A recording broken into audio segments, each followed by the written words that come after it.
Good morning, friends. Welcome back to Rose Tarot and Astrology. I am your host, Mel Rose, and today is Wednesday, September 4th, 2024. I keep trying to say that it's August. I think I might be in denial that we're actually as far as September at this point, but I'm trying to catch up. So thank you so much for being here. Thank you for joining me to catch up with your regular astrology, and just thanks for tuning in. I hope you all are feeling happy and well and supported on this day, wherever you are. I'm feeling happy and held and well and supported on this day here in beautiful Lee Summit, Missouri. It's a little chilly out here this morning, and I am not complaining about that. I'm really happy that we're in that sort of liminal space between summer and autumn where it's nice and warm and sunny most of the time, but we get these nice, cool breakfasts. The next meal is on my mind, folks. These nice, cool mornings and evenings. So I'm grateful for that. And hey, before we get started, please go ahead and like the video. Give me a thumbs up. Subscribe if you haven't already so that I can count on my little fingers all the people who are showing up for our channel. It's really nice to see new faces here, new people tuning in. Thank you for being here.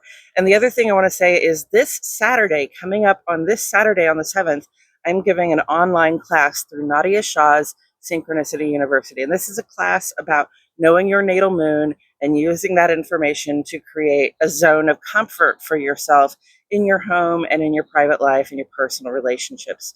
So please join me for that Saturday, September 7th. If you haven't signed up already, you can go over to Nadia Shah's Synchronicity University. The link will be down in the description. And find my beautiful face there and sign up for the class. And I will see you there on Saturday to talk about natal moon placement and being comfortable at home, because it's so important, my friends. Okay, as for today's astrology, the sun is in Virgo, like I said. So I love that. I love this time of year because, you know, the play and the heat of the summer are just sort of waning off. They're just, you know, we've finally gotten tired of going to the lake for 4 days a week, or, you know, we've kind of finally sort of played ourselves out on the water skiing or whatever the summer events that are that you do.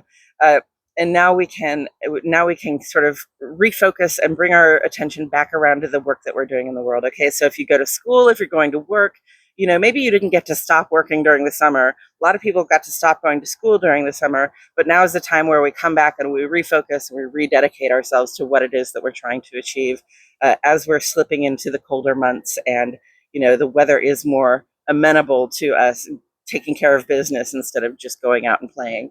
Which, you know, the time to play, I mean, I love time to play, and we should always take time off and time to play, but we also, you know, have to get our work done in the world. So that is where we are with the sun in Virgo. Virgo is our mutable earth sign, so it's really good at being resourceful, moving resources around in a way that is helpful to other people and to ourselves, in a way that solves problems and brings healing to situations. So, you know, if that's paying the bills or cleaning out the garage or weeding the garden, getting the garden ready for colder weather, those are those Virgo kind of activities that are going to make sure that everything is in order in time for the winter to arrive, which is just a couple of months from now, really. Okay, and then the moon today starts out in Virgo and it moves over into Libra about 11:12 a.m. And of course, when the moon moves on into a sign, there's always a void of course period. Void of course is a time when we sort of sit back. It's a little bit like the new moon. We sit back, we relax, we stay on course with what it is that we've been doing. But you might want to pause and meditate or journal or just bring yourself back into the moment and process whatever it is that you've dealt with over the last few days. The void, of course, today is 4 whole minutes long. Okay, it's from 11:08 a.m. Central Standard Time, friends, until 11:12 a.m. So seriously, just pause, kiss the sky, and move on with your day. Okay, and then so that's the moon. The moon is also a waxing crescent now. We had that new moon a couple of days ago. I hope you had a nice pause, a nice new moon pause. I hope you were able to sit still and maybe collect yourself and your thoughts about your resources and what you might do with them, and not try to make too much progress, because on that day, not only was it the new moon where we're supposed to pause, but we had Mars square to Neptune, and that could be like trying to make progress and then hitting a wall of fog, right? So, when you hit that wall of fog, you got to slow down. You just got to, pace yourself so that you can move forward with clarity. Or if you can't move forward with clarity, it's time to just take a break, right? Hopefully, you got a little break in there. Hopefully, you didn't try to go speeding through a wall of fog, friends. And so, that waxing crescent moon, this is a time when we are imagining, dreaming, creating, again, taking a look at what it is that we have and what we might like to do with it, especially over the next couple of weeks. When we come to that full moon, again, we're going to want to have some accomplishments under our belt so that we have a reason to celebrate what we have accomplished so far. So, right now, dream, imagine, create, start to lay down plans as to what it is you're going to do in time for that full moon so that you can feel accomplished when you get to that full moon. I have a plane going overhead. We have an airport just about a mile down the road from us. It's a smaller airport, but I don't know if you can hear that or not. I'm going to have to listen back to the recording and find out. Anyway, so that's the moon. The moon is a waxing crescent. It's going to be in Libra, and when the moon is in Libra, we really feel our relationships. It's easy to tune into our relationships and how they're feeling. Are things balanced in our important relationships, in our partnerships? Not just our romantic partnerships, but our partnerships with the people that we keep close, our partnerships with our friends, and also with our workmates. Libra is ruled by Venus, and Venus, those relationships run the gamut from your most personal relationships to the relationships where you get paid and you do your work. Okay, so it's all of them, and what you want to do is when you feel something is out of balance in the relationship, the tendency is to try to resolve that lack of balance, to bring things back into a more elegant state of affairs where it seems like both parties are getting a fair shake out of whatever is going on in that relationship. Okay, so pay attention to that. And if you feel like things are out of balance, now is the time to have the conversation or to take the action that helps to strike the balance. The moon now I'm going to move on to Mercury. Mercury has gone direct as of last Wednesday. It's still in Libra. It's going to move on into Virgo very soon here. And when Mercury is in Virgo, it's right at home. So we're getting right back to that place where we were when Mercury went direct. We're coming back to when Mercury went retrograde in the first place. Okay, Mercury was in Virgo and is going back to Virgo now.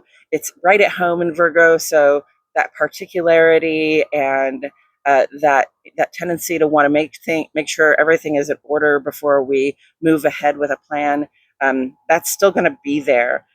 Not necessarily as a retrograde anymore, just as Mercury in Virgo. And it's right at home again. So those Virgo vibes and taking care of business should be very simple for us. I think I'm about to sneeze. Forgive me for that. Okay, so that's Mercury.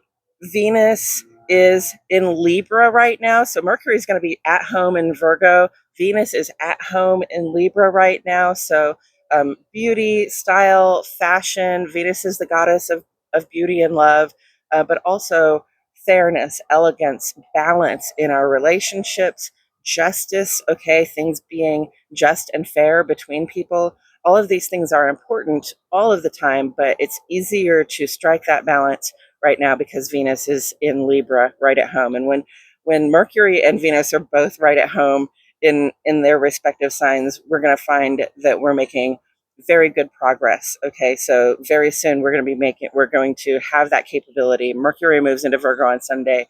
We're going to have that capability to talk the talk and walk the walk and strike the balances that we want to strike, make the deals that we want to make, find the fairness in our relationships that we want to find. That's really positive coming up. Now, Mars today is active.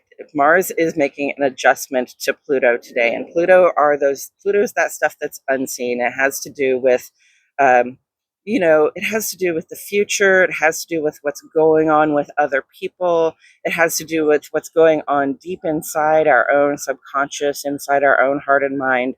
And so, Pluto can surprise us sometimes. Like we might know what kind of changes we're trying to go through, what kind of transformations we're headed for, but we don't necessarily know what it's going to be like to get there or to be on the other side of that. So I just want to say, if something comes up, and that means emotionally from you, from somebody else, or intuitively, or if just information that's not necessarily new, but it comes to light, you didn't have it before and now you have it, you might have to adjust course. Mars is trying to make progress, and Pluto is going to give you an opportunity to adjust course today. So it might be like, oh, I was trying to go this way, but now I realize I got to go more like that way. Okay. My guidance is that when you get that and you feel that urge to adjust course, you know, again, double check yourself, but go ahead and make that adjustment. All right. Don't say, oh no, don't, let's not be rigid and say we're staying on course, even though there's new information that tells us to adjust our course. Okay. We're going to adjust course when we need to and not have to redouble our efforts by going back and forth. Right.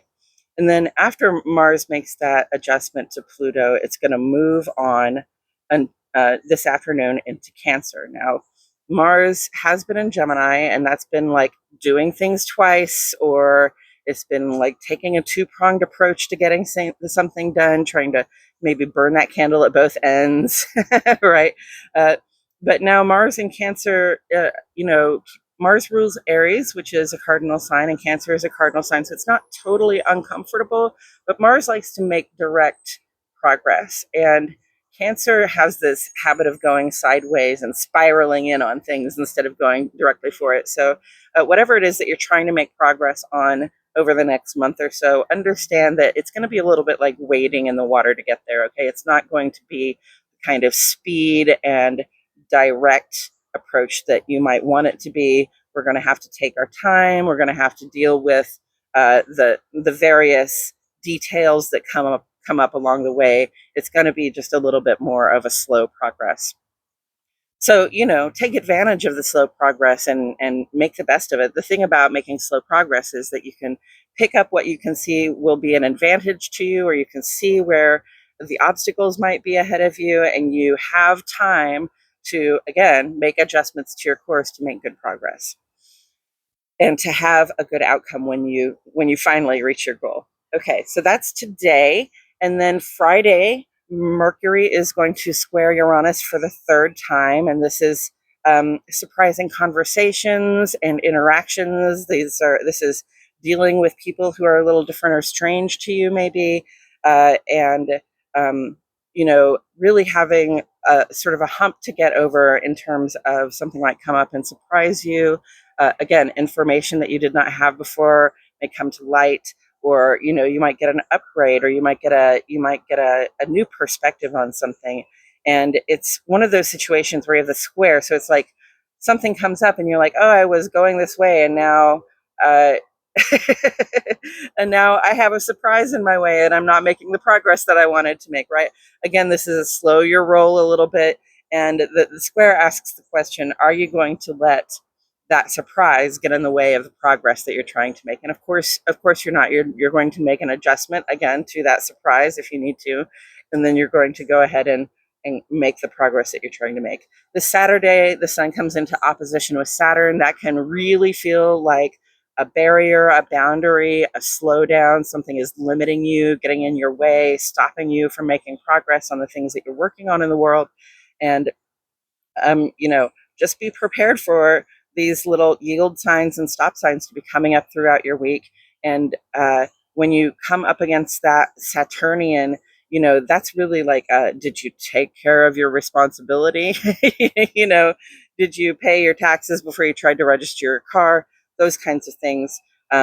You're just going to be faced with something that you might need to take care of before, again, you can make the progress that you're trying to make.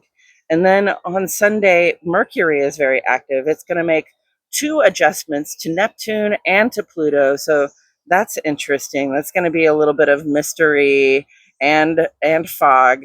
And then after that, Mercury is going to move on into Virgo. So this is when we can start to make progress, is on Sunday and after Sunday. When Mercury moves on into Virgo, it's about to get out of its retrograde shadow, and then Mercury in Virgo and Venus in Libra. We should be a little bit more easy moving forward, even though Mars will be in Cancer, and it's still going to be a little bit more like a swim than a sprint, right? Okay. And then next week, we just still have a lot of things happening. This is not a quiet month. It's not as active or noisy or rambunctious as August was, thank goodness. But we'll have that waxing half moon on Tuesday in Sagittarius. It'll be great astrological weather for us to get up and out and pursue those goals that we have set for ourselves.